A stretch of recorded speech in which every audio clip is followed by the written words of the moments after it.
നമ്മൾ ഈ ഭൗതിക ലോകത്ത് ജീവിച്ചുകൊണ്ടിരിക്കുമ്പോൾ നമ്മുടെ ഉയർച്ചയും വളർച്ചയും ഇഷ്ടപ്പെടാത്ത, നമ്മോട് അസൂയയുള്ള, എങ്ങനെയെങ്കിലും ഒന്ന് തകർന്നു കാണണമെന്ന് ആഗ്രഹിക്കുന്ന പലരും നമ്മുടെ ചുറ്റിനുണ്ടാകും. അവർ സിഹർ പോലെയുള്ള പല പ്രവർത്തനങ്ങളിലും ഏർപ്പെട്ട് നമ്മെ തകർക്കാൻ വേണ്ടി ശ്രമിക്കും. നമ്മെ സംബന്ധിച്ചിടത്തോളം ആത്മീയമായിട്ട് ഒരുപാട് ദിക്റുകളും ദുആകളും വിശുദ്ധ ഖുർആനൊക്കെ പാരായണം ചെയ്യുന്നവരാണെങ്കിൽ അതൊന്നും അവർക്ക് ഏൽക്കാതെ അത് അവർക്ക് തിരിച്ചടിക്കുകയോ അത് നമുക്കൊന്നും ബാധിക്കാത്ത രൂപത്തിൽ നമ്മുടെ ജീവിതത്തെ ക്രമപ്പെടുത്താനുള്ള വഴികൾ നമുക്ക് തുറന്നു തരികയൊക്കെ ചെയ്യും. പലപ്പോഴും ഇത്തരം വിഷയങ്ങളൊക്കെ സംഭവിക്കുന്നത് അസൂയാലുക്കളുടെ അസൂയയിൽ നിന്നും അവരുടെ പൈശാചികമായ ചിന്തകളിൽ നിന്നുമൊക്കെയാണെന്ന് നമുക്കെല്ലാവർക്കും അറിയാവുന്നതാണ്. ഇത്തരം സന്ദർഭങ്ങളൊക്കെ ഉണ്ടാകുമ്പോൾ ഒരു കാരണവുമില്ലാണ്ട് വെറുതെ മനുഷ്യനെ തകർക്കാൻ വേണ്ടിയിട്ടും അവരെ ഇല്ലായ്മ ചെയ്യാനും വേണ്ടിയിട്ട് പ്രവർത്തിക്കുന്ന ശത്രുക്കൾ നമുക്ക് ചുറ്റിനുമുണ്ട്. നമ്മളറിയാതെ നമ്മളോട് പുഞ്ചിരിച്ച്, നമ്മളോട് ചിരിച്ച്, എപ്പോഴും നമ്മോട് പ്രസന്നവദരായി നിൽക്കുന്ന പലരും ചിലപ്പോൾ നമ്മുടെയൊക്കെ ശത്രുക്കളായേക്കാം. അവരൊക്കെ നമ്മുടെ തകർച്ചയും നമ്മുടെ ഇല്ലായ്മയും നമ്മെ എങ്ങനെയെങ്കിലുമൊക്കെ ഇല്ലായ്മ ചെയ്യാനൊക്കെ ആഗ്രഹിക്കുന്നവരുമായിരിക്കാം. പുതിയ കാലത്ത് പ്രത്യേകിച്ച് ഇത്തരം പ്രവർത്തനങ്ങളുമായി ബന്ധപ്പെടുന്നവരൊക്കെ നമ്മൾ കാണുകയും ചെയ്യുന്നുണ്ട് അല്ലേ. കഴിഞ്ഞ ദിവസമൊക്കെ ചില CCTV ഫൂട്ടേജുകളൊക്കെ ന്യൂസിലൊക്കെ വന്നു. ഒരാളെ ആക്രമിക്കാനും തകർക്കാനും ഇല്ലായ്മ ചെയ്യാനും വേണ്ടിയിട്ട് അവർ പുതിയതായി നിർമ്മിച്ച വീടിൻ്റെ അകത്തളത്തിൽ വരെ വന്ന് അവരുടെ വീട്ടിൽ സിഹർ ചെയ്ത, പൂജാകർമ്മങ്ങൾ ചെയ്ത, കൂടോത്രം ചെയ്ത, ആഭിചാരക്രിയ ചെയ്ത വസ്തുക്കളൊക്കെ നിക്ഷേപിക്കുന്നതും പിടിക്കുന്നതും പോലീസ് അതിനെക്കുറിച്ച് അന്വേഷിക്കുന്നതൊക്കെ നമ്മൾ ന്യൂസിൽ കണ്ടു. ഇത്തരം സന്ദർഭങ്ങളിൽ വിശ്വാസികളായ നമ്മെ സംബന്ധിച്ചിടത്തോളം നമുക്ക് ചെയ്യാൻ പറ്റുന്ന ഏറ്റവും പവർഫുള്ളായിട്ടുള്ള കാര്യം എന്താണെന്ന് ചോദിച്ചാൽ, ഇത്തരം വിഷയങ്ങൾക്ക് നമുക്ക് സംഭവിക്കാതിരിക്കാൻ വേണ്ടി ആത്മീയമായിട്ട് നമ്മൾ ചെയ്യേണ്ടുന്ന ചില കാര്യങ്ങൾ ചെയ്യുക എന്നുള്ളതാണ്. അതിന് പറ്റുന്ന ഒരു ഇസ്മും മുത്തുനബി സല്ലല്ലാഹു അലൈഹി വസല്ലം തങ്ങൾ ദുആ ചെയ്തൊരു ദുആവാണ് ഇന്നത്തെ വീഡിയോയിൽ പറയുന്നത്. നിങ്ങൾ ഈ വീഡിയോ പൂർണ്ണമായും കണ്ടാൽ തീർച്ചയായും ഉപകാരപ്പെടുമെന്നുള്ളത് ഉറപ്പാണ്. അള്ളാഹു നമുക്ക് പഠിക്കാനുള്ള തൗഫീഖ് നൽകട്ടെ. വിഷയത്തിലേക്ക് പ്രവേശിക്കുന്നതിൻ്റെ മുമ്പ് എല്ലാ ദിവസവും നമ്മൾ സൂചിപ്പിക്കാറുള്ളത് പോലെ തന്നെ നേരിട്ട് കാണാനുള്ള ഡേറ്റ് ചൊവ്വാഴ്ചകളിൽ മാത്രമാണ്. ചൊവ്വാഴ്ച നേരിട്ട് വരാൻ ബുക്ക് ചെയ്യാൻ വിളിക്കേണ്ടത് ഞായറാഴ്ച 10 മണിക്കാണ്. വിളിച്ച് ബുക്ക് ചെയ്തതിന് ശേഷം മാത്രമേ വരാവൂ എന്ന് ഓർമ്മപ്പെടുത്തുകയാണ്. പലരും വിളിക്കാതെയും ബുക്ക് ചെയ്യാതെയൊക്കെ വരുന്നുണ്ട്. അതുകൊണ്ടാണ് നമുക്കിത് ഇടയ്ക്കിടയ്ക്ക് പറയേണ്ടി വരുന്നത്. അതേപോലെ തന്നെ നമ്മുടെ ദർസിലേക്കുള്ള അഡ്മിഷൻ ആരംഭിച്ചിട്ടുണ്ട്. കുറേ ആളുകൾ അഡ്മിഷന് വന്നു. ചൊവ്വാഴ്ചകളിലാണ് അഡ്മിഷൻ വരേണ്ടത്. ഇവിടെ ചൊവ്വാഴ്ച അഡ്മിഷന് വേണ്ടി എത്തിയാൽ നമ്മൾ കൃത്യമായിട്ട് നമുക്ക് പഠിപ്പിക്കാൻ പറ്റുന്ന കുട്ടികളാണെന്നുണ്ടെങ്കിൽ തീർച്ചയായും നമ്മൾ അവരെ എടുക്കും എന്നുള്ളതാണ്. അള്ളാഹു എല്ലാവർക്കും ഒരേപോലെ ബുദ്ധി കൊടുത്തോളണം എന്നില്ലല്ലോ. പക്ഷേ നമുക്ക് അവരുടെ ആറ്റിറ്റ്യൂഡ് കണ്ടാലും അവരെ ഇൻ്റർവ്യൂ ചെയ്താലൊക്കെ നമുക്ക് മനസ്സിലാക്കാൻ പറ്റും. തികഞ്ഞ ആത്മീയ അന്തരീക്ഷത്തിൽ, ഗൃഹാന്തരീക്ഷത്തിൽ നല്ല രൂപത്തിൽ അവരെ ഭൗതികവും മതവും കൊടുത്ത്, മതപഠനവും കൊടുത്ത് കൃത്യമായി പഠിപ്പിക്കാൻ നമുക്ക് സാധിക്കുമെന്നുള്ള വിശ്വാസത്തോടു കൂടെയാണ് നമ്മളിത് പറയുകയും ചെയ്യുന്നത്. പുതിയ കാലത്ത് നമ്മുടെ മക്കൾ വളർന്നു വരുന്ന സാഹചര്യങ്ങൾ നമുക്കൊക്കെ അറിയാവുന്നതാണ്. അത്തരം സാഹചര്യങ്ങളിൽ നിന്നും മാറി ഉമ്മയാര് ഉപ്പയാര് മാതാപിതാക്കളോടുള്ള പെരുമാറ്റം എങ്ങനെ, നമ്മളൊക്കെ മക്കളെ കൊണ്ട് പ്രതീക്ഷിക്കുന്നത് എന്താ?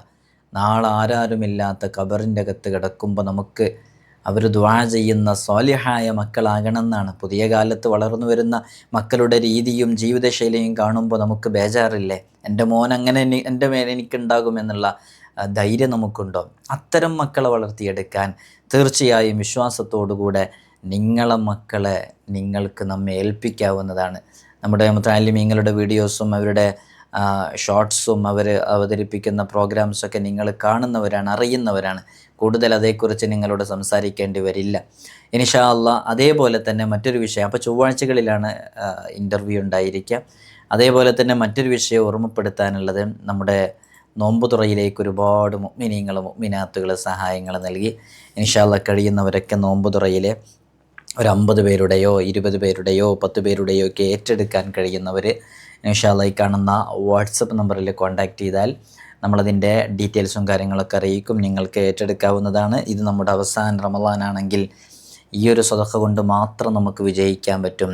എല്ലാ മേഖലകളിലും ഉയർച്ചയിലെത്താൻ പറ്റും. നല്ല നിയ്യത്തോടു കൂടെ കഴിഞ്ഞ ദിവസങ്ങളൊക്കെ നൽകിയവർ പലരും പല വിഷമങ്ങളും പ്രയാസങ്ങളും ബുദ്ധിമുട്ടുകളൊക്കെ പറഞ്ഞ് ദ്വാ കൊണ്ട് ഏൽപ്പിച്ചവരുടെ കൂട്ടത്തിലുള്ളവരിലൊക്കെ രോഗങ്ങളെ കൊണ്ട് ബുദ്ധിമുട്ടുന്നവരൊക്കെ നീയത്താക്കിയിട്ട് നൽകിയിട്ടുണ്ട്. അള്ളാഹു എല്ലാവരുടെയും മുറാദുകൾ ഹാസിലാക്കട്ടെ. കഴിയുന്നവരൊക്കെ അതിലേക്ക് നൽകുക. ഇന്ന് നമ്മൾ ചർച്ച ചെയ്യുന്നത് ശത്രുക്കളുമായി ബന്ധപ്പെട്ട് നമുക്ക് ഒരു ബുദ്ധിമുട്ടും പ്രയാസവും അപകടവും നമ്മുടെ ജീവിതത്തിൽ നമുക്ക് സംഭവിക്കാതിരിക്കാൻ ചെയ്യാൻ പറ്റുന്ന ആത്മീയമായ വഴി. ഇത് നമുക്ക് ചെയ്യണമെന്നുണ്ടെങ്കിൽ ഞാൻ മനസ്സിലാക്കുന്നു 1 മിനിറ്റ് പോലും ആവശ്യം ഉണ്ടാകില്ല. അപ്പോൾ നമുക്കിത് ചെയ്താൽ എത്ര ഗുണം നമുക്ക് ലഭിക്കും അല്ലേ? ഇത് അസ്മാ ഉൽ ഹുസ്നയിലെ ഒരു ഇസ്മുണ്ട്. അതേപോലെ തന്നെ മുത്തുനബി സല്ലല്ലാഹു അലൈഹി വസല്ലം തങ്ങൾ ഇത്തരം ഘട്ടങ്ങളിൽ ദുആ ചെയ്തൊരു ദുആ ഉണ്ട്. അതിലൊന്ന് യാ മുൻതഖിമു യാ അല്ലാ എന്ന് പറയുന്ന ഇസ്മാണ്. ഇതിൻ്റെയൊക്കെ വിശാലമായ അർത്ഥങ്ങളൊക്കെ നമ്മൾ മുമ്പ് പലപ്പോഴും വിശദീകരിച്ചാണ്. നമുക്ക് മനസ്സിലാക്കാൻ പറ്റുന്ന ചെറിയൊരു അർത്ഥം പറയാം. യാ മുൻതഖിം എന്ന് പറഞ്ഞാൽ പ്രതികാരം നൽകുന്നവനെ എന്നാണ്. ഈ ഇസ്മു ധാരാളം ചൊല്ലി നമുക്കെതിരെ ആരെങ്കിലും പ്രവർത്തിക്കുന്നുണ്ട്, നമുക്കെതിരെ ആരെങ്കിലും എന്തെങ്കിലും പ്രയോഗിക്കുന്നുണ്ട്, അത്തരം വിഷയങ്ങളിലേക്ക് ഇറങ്ങുന്നുണ്ട് എന്ന് നമുക്ക് ബോധ്യപ്പെടുകയാണെങ്കിൽ, നമുക്കെതിരെ ആരൊക്കെയോ എന്തൊക്കെയോ കളിക്കുന്നുണ്ട് എന്ന് നമുക്ക് മനസ്സിലാകുകയാണെങ്കിൽ, ഈ ഭൗതിക ലോകത്ത് തന്നെ അവരുടെ ആ പ്രവർത്തനങ്ങൾ പൂർണ്ണമായും നിഷ്ഫലമാക്കാനും അവർക്ക് ഒരിക്കലും നമുക്കെതിരെ സംസാരിക്കാനോ അവരവരുടെ അവയവങ്ങൾ ഉപയോഗിക്കാനോ പറ്റാത്ത രൂപത്തിലേക്ക് ആവാനും, അതായത് അവരെ തകർക്കാനെന്നല്ല, അവർക്ക് നമുക്കെതിരെ പ്രവർത്തിക്കാൻ കഴിയില്ല, ആ രൂപത്തിലേക്ക് എത്തിക്കാൻ സാധ്യമാകുന്ന ഒരു ഇസ്മാണ് യാ മുൻതഖിം എന്ന് പറയുന്ന ഇസ്മ. അപ്പോൾ ഈ ഇസ്മ ഇങ്ങനെ ചൊല്ലിക്കൊണ്ടിരിക്കുക. അപ്പോൾ നമ്മളിപ്പോൾ എന്തെങ്കിലും ഒരു വിഷയത്തിന്, ഇപ്പോൾ സ്വത്ത് തർക്കമൊക്കെ പലപ്പോഴും പല സ്ഥലങ്ങളിലുണ്ടാകും, അല്ലെങ്കിൽ പല വിഷയങ്ങളിലും പലപ്പോഴും നമ്മൾ വിജയിക്കരുത് അല്ലെങ്കിൽ നമ്മളെ പരാജയപ്പെടുത്തണം എന്ന് കരുതിയിട്ട് പല നീക്കങ്ങളും നടത്തുന്നവരുണ്ടാവും. അത്തരം ആളുകളൊക്കെ ഉണ്ടാകുമ്പോൾ ധൈര്യമായിട്ട് നമുക്ക് നിൽക്കാം. ഈ ഇസ്മ ഇങ്ങനെ ചൊല്ലിയാൽ മതി. ആ ചൊല്ലിയിട്ട് അള്ളാഹിനോട് ഇങ്ങനെ ദുആ ചെയ്താൽ മതി. തീർച്ചയായും അത് നടക്കും എന്നുള്ളത് ഉറപ്പാണ്. അപ്പോൾ മുഅ്മിനീങ്ങളായി ജീവിക്കുന്ന, സത്യവിശ്വാസത്തിൽ അധിഷ്ഠിതമായി ജീവിക്കുന്നവന്, സംസാരിക്കുന്നവന് യാതൊന്നും ഭയപ്പെടേണ്ടതില്ല. അപ്പോൾ ഇത്തരം വിഷയങ്ങളിലൊക്കെ നമ്മൾ നമ്മുടെ സ്റ്റാൻഡ്, നമ്മുടെ നിലപാട് വളരെ കൃത്യമായി വച്ചിരിക്കണം. എന്താണ് ആ നിലപാട് കൃത്യമായി വച്ചിരിക്കേണ്ടത്? നമ്മൾ സത്യത്തിന് വേണ്ടി നിലകൊള്ളണം. സത്യത്തിൻ്റെ മേലിൽ മാത്രമായിരിക്കണം നമ്മുടെ സംസാരങ്ങൾ ഉണ്ടായിരിക്കേണ്ടത്. നീതിയോടെയായിരിക്കണം ഇടപെടേണ്ടത്. എന്നിട്ട് നമ്മൾ ഇതൊക്കെ ചൊല്ലുകയാണെന്നുണ്ടെങ്കിൽ തീർച്ചയായും നമ്മൾ വിജയിക്കുന്നുള്ളതാണ്. നിങ്ങൾ നോക്കൂ, എത്രയോ അമ്പിയാക്കൾ അല്ലേ, എത്രയോ അമ്പിയാക്കൾ, എത്രയോ ഔലിയാക്കൾ, അവരുടെ ജീവചരിത്രം എടുത്തു നോക്കൂ. നമുക്ക് എനിക്കൊന്നും ആരും ശത്രുക്കളില്ല എന്ന് വിചാരിച്ച് ആരും ഇരിക്കേണ്ട. നമ്മുടെയൊക്കെ തകർച്ച കാണുന്ന ചില നീചന്മാർ ഈ ലോകത്തുണ്ട്. നമ്മുടെ മുമ്പിൽ ചിരിക്കുന്ന ആളുകളിൽ തന്നെ അത്തരം ആളുകളുണ്ടാകാം. അതുകൊണ്ട് തന്നെ നമ്മൾ ഇത്തരം ദിക്റുകളൊക്കെ എപ്പോഴും ചൊല്ലണം. ഹബീബായ സല്ലല്ലാഹു അലൈഹി വസല്ലം തങ്ങളുടെ ജീവിതം എടുത്ത് പരിശോധിച്ച് നോക്കും. മുൻകഴിഞ്ഞ അമ്പിയാക്കളുടെ, പ്രവാചകന്മാരുടെ ജീവിതം എടുത്ത് പരിശോധിച്ച് നോക്കും. അവരൊക്കെ അവരുടെ ജീവചരിത്രങ്ങളിലൊക്കെ ശത്രുക്കൾ എല്ലാ നിലയിലും അവർക്കെതിരെ എന്തു പ്രവർത്തനങ്ങൾ ചെയ്യുമ്പോഴും അവരൊക്കെ തകർന്നടിയുന്നത് ചരിത്രത്തിലൂടെ നമുക്ക് മനസ്സിലാക്കാൻ സാധിക്കുകയാണ്. നിങ്ങൾ നോക്കൂ, മൂസ അലൈഹി സ്വലാത്തു വസ്സലാം ശത്രു ആരായിരുന്നു? എങ്ങനെയായിരുന്നു തകർന്നു പോയത്? നമുക്കറിയാം. കലീമുല്ലാഹി മൂസ നബി അലൈഹി സ്വലാത്തു വസ്സലാം ഫിർഔനിനെ അള്ളാഹു എങ്ങനെയാണ് തകർത്തത്? എത്രമേൽ അക്രമാസക്തമായിട്ടാണ് ബുദ്ധിമുട്ടാക്കിയിരുന്നത്, എത്രമേൽ പീഡനങ്ങളാണ് മുഅ്മിനീങ്ങൾക്ക് സഹിക്കേണ്ടി വന്നിരുന്നത്. അവസാനം ആ ശത്രുവിനെ അള്ളാഹു പരാജയപ്പെടുത്തിയത് എങ്ങനെയാണെന്ന് നോക്കൂ. നിങ്ങൾ ഏത് സംഭവം എടുത്ത് നോക്കുക, അങ്ങനെ തന്നെയായിരിക്കും. ഇബ്രാഹിം നബി അലൈഹി സ്വലാത്തു വസ്സലാമുമായി ബന്ധപ്പെട്ട് ആരായിരുന്നു ശത്രു? നമ്രൂദിനെ എങ്ങനെയാണ് അള്ളാഹു തകർത്തത്? ഇങ്ങനെ എടുത്തു നോക്കിയാൽ എല്ലാ വിഷയങ്ങളിലും മുൻഗാമികളായ അമ്പിയാക്കളുടെയും ഔലിയാക്കളുടെയും ശത്രുക്കളൊക്കെ തകർന്നടിഞ്ഞത് ചരിത്ര സത്യങ്ങളാണ്. അവിടെയൊക്കെ വിജയിച്ചത് നന്മയും ധർമ്മവുമാണ്. അപ്പോൾ എന്തായാലും ഇത്തരം പ്രവർത്തനങ്ങളിലൊക്കെ നമുക്ക് തന്നെ ആയിരിക്കും വിജയം ഉണ്ടാവുക, ശത്രുക്കൾക്ക് എപ്പോഴും പരാജയമാണ് ഉണ്ടാവുക. അപ്പോൾ നമ്മൾ മനസ്സിലാക്കേണ്ടത്, നമ്മൾ ചൊല്ലേണ്ടുന്ന കാര്യങ്ങൾ ചൊല്ലുക, ചെയ്യേണ്ടുന്ന കാര്യങ്ങൾ ചെയ്യുക. അള്ളാഹു നമുക്ക് നല്ലൊരു വഴി തുറന്നു തരുന്നത്. അതിന് പറ്റുന്ന ഒന്നാണ് അള്ളാഹുവിൻ്റെ ഉത്തമ നാമങ്ങളായ പ്രസ്തുത നേരത്തെ നമ്മൾ പറഞ്ഞ യാ മുൻതഖിമു യാ അല്ലാ എന്നുള്ള ധാരാളം ചൊല്ലുക. ശത്രു എല്ലാ നിലയിലും പരാജയത്തിൻ്റെയും നാശത്തിൻ്റെയും രുചി അറിയുന്നു എന്നുള്ളതാണ്. ഹബീബായ സല്ലല്ലാഹു അലൈഹി വസല്ലം തങ്ങൾ ഇതുമായി ബന്ധപ്പെട്ടൊരു ദുആ ചെയ്തിട്ടുണ്ടായിരുന്നു. ആ ദുആ ഇവിടെ സ്ക്രീനിൽ കാണിക്കാം. ഈ ദുആ നമുക്കും നമ്മുടെ ജീവിതത്തിൽ ചെയ്യാവുന്നതാണ്. ഇത് നിങ്ങൾ കാണാതെ പഠിക്കണം, കാണാതെ പഠിച്ച് ഇത് ചൊല്ലണം. വളരെ എളുപ്പമാണിത് ചൊല്ലാൻ. എങ്ങനെയാണ് ചൊല്ലേണ്ടത്? അല്ലാഹുമ്മ ഇന്നാ നജ്അലുക ഫീ നുഹൂരിഹിം വനഊദു ബിക മിൻ ശുറൂരിഹിം. മുത്തുനബി സല്ലല്ലാഹു അലൈഹി വസല്ലമ തങ്ങൾ ദുആ ചെയ്യാറുണ്ടായിരുന്നൊരു ദുആ ആയിരുന്നു. അൻ അബീ മൂസൽ അശ്അരി റളിയല്ലാഹു അൻഹു അന്ന റസൂലല്ലാഹി സ്വല്ലല്ലാഹു അലൈഹി വസല്ലം കാന ഇദാ ഖാഫ ഖൗമൻ ഖാൽ അല്ലാഹുമ്മ ഇന്നാ നജ്അലുക ഫീ നുഹൂരിഹിം വനഊദു ബിക മിൻ ശുറൂരിഹിം.